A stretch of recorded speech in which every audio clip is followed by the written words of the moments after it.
अस्सलाम वालेकुम दोस्तों, मैं आपको अपने चैनल उस्मान ऑफिशियल टिप्स में वेलकम करता हूं और उम्मीद करता हूं कि आप सब अल्लाह ताला के फजल करम से खैरियत से होंगे।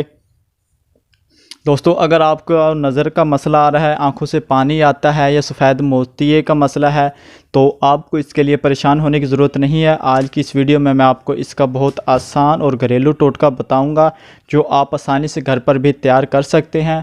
तो दोस्तों, जो हमारे चैनल पर न्यू है या जिन्होंने अभी हमारा चैनल ज्वाइन किया है, तो उनसे गुजारिश करता हूं कि वो हमारे चैनल को सब्सक्राइब कर लें ताकि उनको हमारी डेली बेस पर नई नई वीडियो मिलती रहें।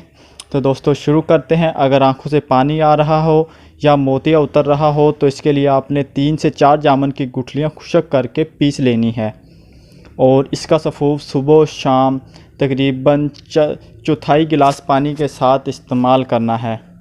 और जामुन की गुठलियाँ हम वज़न शहद में मिलाकर पेस्ट बना लेना है। फिर सलाई की मदद से सुबह शाम आँखों पर लगाना है। इसके लगाने से आपका सफ़ेद मोतिये का जो मसला है वो इंशाल्लाह बिल्कुल ख़त्म हो जाएगा और आँखों से जो पानी आना है या कोई और नज़र कमज़ोरी का मसला है वो भी इंशाल्लाह बिल्कुल ठीक हो जाएगा। और इन जामुन से और भी बहुत ज़्यादा फ़ायदे हैं। तो दोस्तों, इसका एक फ़ायदा तो यह था कि आँखों का जो मसला था वो भी इंशाल्लाह इससे बिल्कुल ठीक हो जाएगा। तो दोस्तों, ये थी हमारी छोटी सी वीडियो। अगर आपको पसंद आई हो तो हमारे चैनल को ज़रूर सब्सक्राइब कीजिएगा और अपने दोस्तों के साथ भी शेयर करें ताकि उन सब का भी भला हो सके।